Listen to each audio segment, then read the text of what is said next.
and breach levees along the stair-step channel to return title action to approximately 50% of the 3,500-acre YOLO Ranch property. And I think they completed, by the way, I think they've already closed the EIR, EIS for that particular project, because in addition to being in the BDCP, that project is required in what's called biological opinions, which were done by the federally fishery agencies for jeopardy to listed fish species that were being caused by the South Delta pumps. In order to mitigate for that, they're having to do habitat projects. So that EIR is already out there on the street. I will say it at least had a more project level description than the BDCP does. Also in the YOLO bypass, there'll be between 11 to 20,000 acres of the YOLO bypass will be inundated with shallow water, about 2 feet, 2.5 feet, for 30 to 75 days for one or more periods between November and May. You know, they've had a lot of good discussions about really needing to have that date earlier than May. The May is still in there because that would benefit longfin smelt, but I think they understand. Yolo County, for instance, has done a recent study saying that, you know, if you went all the way to May, you're talking a $9 million annual hit from lost revenues if they were to do that. But right now, that is what the plan still says. You know, they could still do the May thing. They would talk about removal of about 1 million cubic yards of sediment within 1 mile of the Fremont Weir about every 5 years, with an additional 1 million cubic yards removed every other year inside the new channel. As you know, they want to notch the Fremont Weir to make it much lower so that they can actually divert water. Right now, water passively comes in when the river stage reaches a crest, and then it's for flood purpose. But now they're going to create a fish farm with the flood bypass, so they will notch the weir. They were going to have removal of road crossings and agricultural impoundments, earthwork, and construction of structures to reduce the Tule Canal tow drain channel capacities. Modification of existing configuration of the discontinuous channels along the western edge of the YOLO bypass to reduce diversion of delta water for YOLO bypass irrigation. Removal and or construction of berms, levees, and water control structures in the bypass. And breaching levees on all sides of Prospect Island to restore up to 1,300 acres of tidal marsh, open water, and upland riparian habitat. That's another project that is part of the biological opinions and also already has its individual EIR, EIS out. So those two projects are moving out ahead of the BDCP. They will get credit in the BDCP, but understand that these projects are already starting to happen.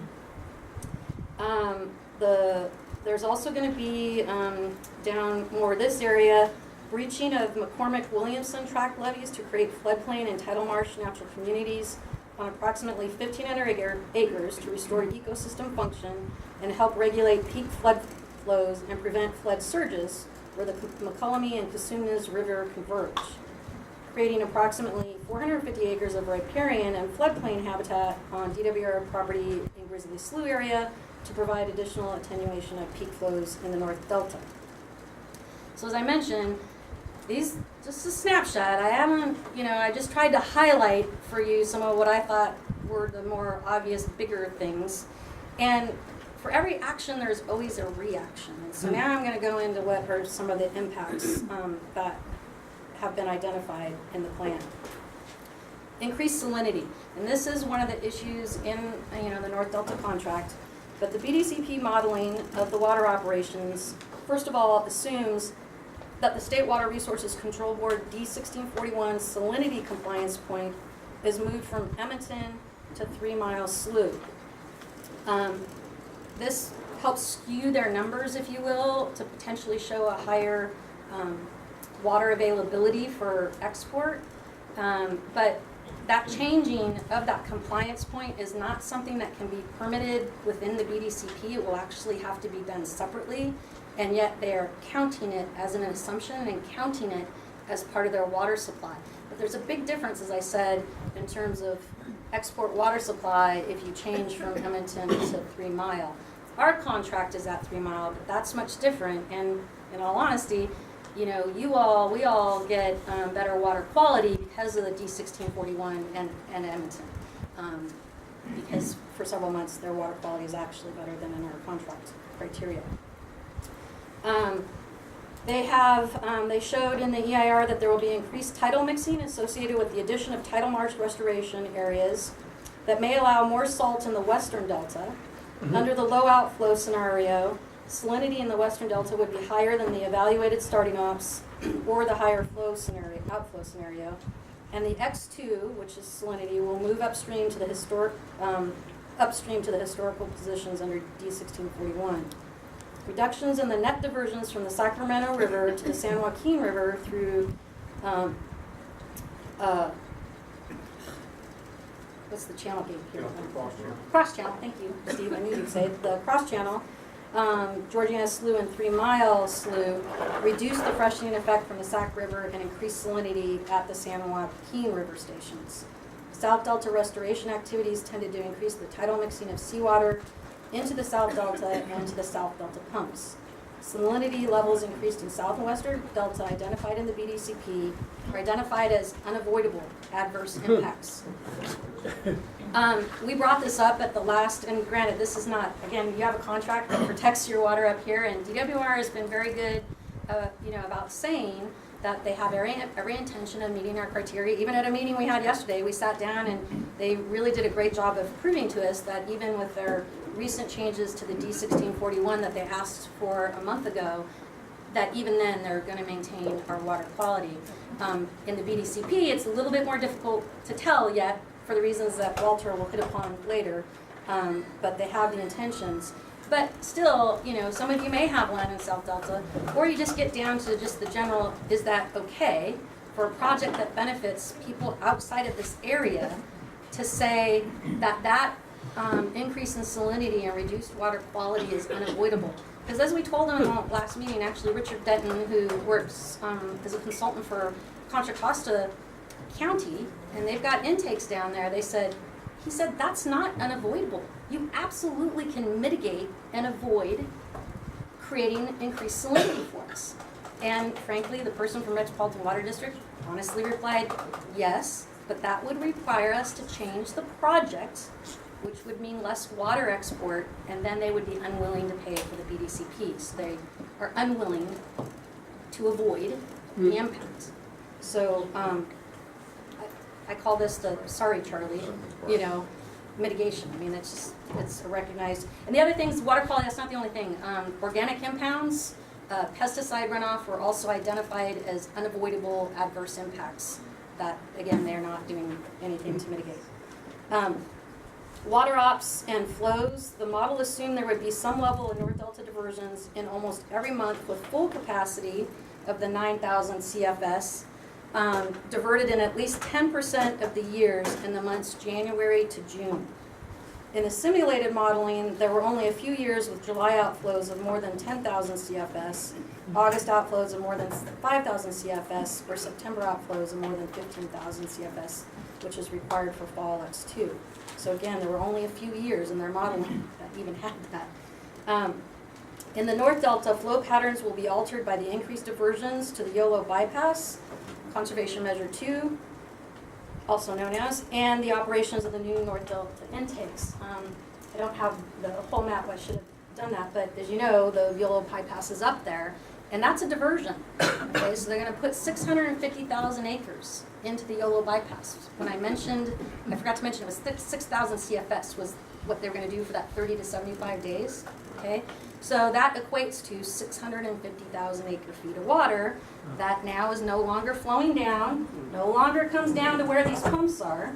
Okay, so now you've got reduced flow coming here, and so Melinda, where does it go then? If they're it will come out Rio Vista. So it kind of goes around. Right, because the bypass then comes down to a funnel, so it will come out, but it comes out down below. But bypasses us. Where we are, right? It bypasses us through a bypass. Yeah. And it's a lot of water. It's a diversion for a fish farm. Okay, it's not for flood. Then you'll have, like I said, the CFS working here, and they'll try to do the full capacity. What did I say? I think 10% of the months. So you'll have that as well. And I'll get into it later because even the fishery agencies, those two things equals significant concerns that I'll get to in a second. But proposed tidal restoration will also add substantial increment to the existing delta surface area at high tide. Oh crap, I have a typo. I can't remember how many plus feet it was. I want to say 4 feet, and a low tide of -2 feet. The Sassoon tidal restoration also causes tidal muting, which is reduced tidal amplitude and reduced tidal flows throughout the delta. Again, I'm not an expert, so I will rely on some of you to share with me later, but you know, my understanding is there could be some areas that sometimes for your irrigation or your pumping, that sometimes that's what you're relying on, is you're relying on the tide to bring it in, and that's when you pump, that maybe you coordinate it, I don't know. But if you do, that could change under this. The Sacramento River flows and water elevations. The general effect of each new North Delta intake is the reduction of downstream flow by about 3,000 CFS, obviously, for a total of 9. When operated at capacity, I already did that, the 10% of years. But here it is. So a decrease of 6,000 CFS. So they didn't say what a decrease of 9,000 CFS is, but in their EIR they say a decrease of 6,000 CFS in the Sacramento River, so if you had 2 of these pumps working, could result in as much as a 3-foot reduction in the river stage. So 6,000 is 3 feet. Add another 3,000 on, and it's 3+ feet, right? I don't know how much it is, but it's more than 3 feet. And that doesn't account for the reduction that's occurred from 650,000 acres going into the bypass. So I don't really know what the total reduction is. I don't know, maybe the modeling will tell us that someday, and Walter's going to have to tell me whether it can or not. The Georgiana Slough and Delta Cross Channel, there will be new North Delta intakes, obviously combined with the diversion of water. Okay, so the combination of the 650,000 diversion into the bypass with the intakes operating, the combined operations of those, they say inevitably would result in less Sacramento River flow below intakes, with potential for greater incidences of Sacramento River flow reversals now at Georgiana Slough and the cross channel. So again, if you think about why they started doing this project, the really big reason is they have reverse flows that then are sucking in the fish and causing jeopardy, and so that's why they're under a lot of restrictions. Mother Nature causes a lot of their restrictions too. But if you're now just going to create the same problems in a different area, you haven't really solved anything. And in addition to that, under Alternative 4, which is their now preferred alternative, they cannot use the North Delta intakes as their primary pumping facilities anymore. Okay? So the North Delta facilities, according to the EIR, will get used 49% of the time, 47 to 49% of the time. And then the South Delta is still, you know, the plus 50%. So yes, they'll have a little bit reduction of that reverse flow, but is it enough to stop killing those fish? Probably not, particularly because it's not necessarily in the months when they need it to happen. Unfortunately, it's a timing thing. The months when they really need to be pumping from here, they can't always do because there's not enough CFS in the river, because they've got a minimum CFS they need in the river before they can pump. So what they thought really was going to be this great opportunity to pump more can't always be done. And so the benefits that they receive at the South Delta pump are quite muted. They're not that great. But now you're creating new impacts that are almost identical, you know, but now it's different because they're not in the end of a kind of a dead end. They're in the river now. And so it is a little bit different from that standpoint. Also, they predicted reduced monthly median diversion flows to the Delta Cross Channel and Georgiana Slough for evaluated starting ops because the North Delta intakes reduce the Sacramento River flow. The average annual diversions into these two locations will reduce by about 3,500 acre feet, 21% of Sacramento River flow for the BDCP ops. And the thing I can't tell either, again, is, like I said, it's at least 3 feet reduction of the river, but I don't know how that translates into the sloughs and channels that, you know, any of you may have intakes on. I don't know if it's more or less, but there's obviously an impact that then spreads to all of our channels and sloughs that exist throughout the system. The Sutter Steamboat sloughs, the median diversion into Sutter and Steamboat sloughs are lower under the evaluated starting ops because of the Fremont Weir Notch increases the diversions to the Yolo bypass, and because the North Delta intakes reduce the Sacramento River flow at these two sloughs. In addition, tidal restoration in the Cache Slough complex was simulated to shift the tidal elevations and reduce the Sutter Steamboat diversion fractions.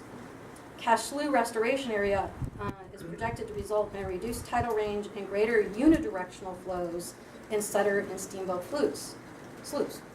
That's not a natural flow. So they are changing and altering. The plan says in a lot of places that, in fact in their purpose, I think in their NOI and their purpose, was to create more natural flows.